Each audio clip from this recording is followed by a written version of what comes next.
6 seconds. Clock going down. Josh shoots from the circle. Goal! Isn't that crazy? It goes in every time. It is the game-winning shot that launched Tiny Milan High School into the history books. On March 20th, 1954, Milan became the smallest school in Indiana history to snag that state championship in basketball when star Bobby Plump made that final basket with just seconds to spare. The underdog story is the stuff of legends, even inspiring the movie Hoosiers. Later this month, you're invited to celebrate the 70th anniversary of the iconic game. Look who's joining us live, none other than the star of the final moments of the game, the Bobby Plump. Also here, Greg Rakestraw, 2023 Indiana Sportscaster of the Year, Master of Ceremonies for the big celebration. Oh my gosh. So good to see you, both of you, to have you both here. And I was asking you, and I said, great to see you. This is, which ring is this? That is the state championship ring of 1954. Yeah, I wear it all the time.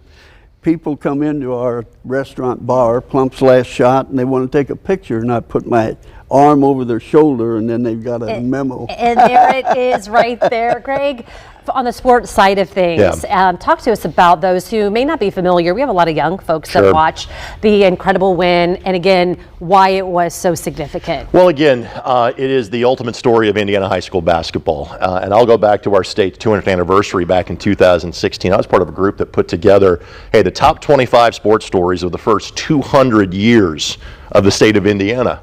Milan was the #1 story. Again, the ultimate underdog, a school at an enrollment of less than 200, beating mighty Muncie Central, obviously one of the bluest of blue bloods in the history of Indiana high school basketball. And the fact that what is thought to be one of the best sports movies of all time is based on what Bobby and Ray and Roger and Rollin and Bob and some other, Marvin Wood and some other great people accomplished for the Milan Indians back in 1954. That movie, which is now 38 years old, has propelled this story even farther, where Bobby has mastered his ring display techniques and pictures that he just talked about. Yeah, Bobby, I wanted, when we're looking at the video, I still get chills thinking about that moment, but what it must have been like for you then, but now, all these years later, and that we still care so much about your story and you. What has the whole thing been like? Oh, it's been wonderful, really. It's just been a great experience for myself, my teammates, and Woody before he died in 2000. The movie Hoosiers did take this thing worldwide. 2 years ago, I got 3 letters from kids in Paris, France, asking for my autograph. And a year and a half ago, a sports announcer, TV announcer from Spain wanted to know if I'd be on his program. So the movie Hoosiers just has exploded this thing. And what was it like? Pandemonium. We stayed in Indianapolis that night and drove down to Milan the next day. The state police were there because they closed all the businesses. We got to 9 miles from Milan. We were at Sunman, 18-mile-long caravan behind us. Cars were parked along the side of the road. A friend of mine told his wife, I'm going to walk, you drive. We thought there was an accident, but the state police estimated between 30 and 40,000 people came to Milan that day, and they came from 4 different states. And that guy that walked beat his wife driving the car.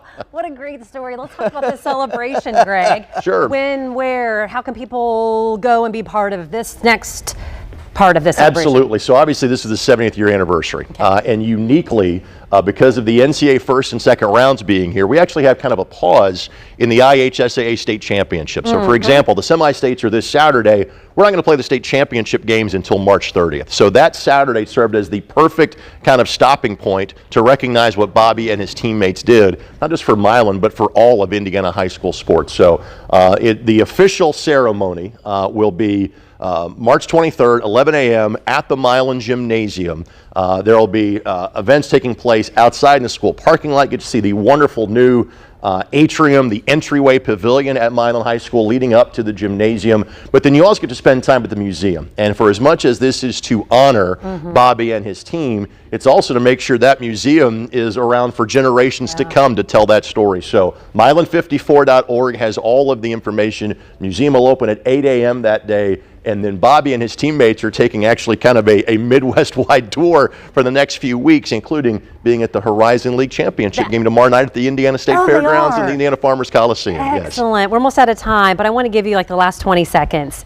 Well, I don't know what I can say other than the fact that that museum in Milan, you have to know where it is to get there. okay. They have had visitors. They opened in '98. They've had visitors from all 50 states and 38 foreign countries, including Saudi Arabia, Japan, Australia, and New Zealand.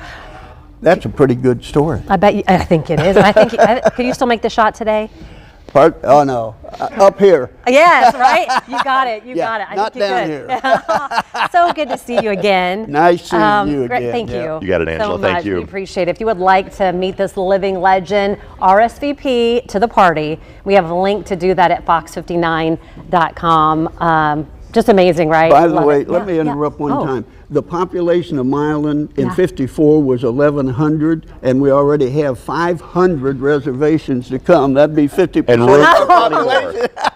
Okay, and there's room for more. more. Room for more. I like that little nugget, right, Jim?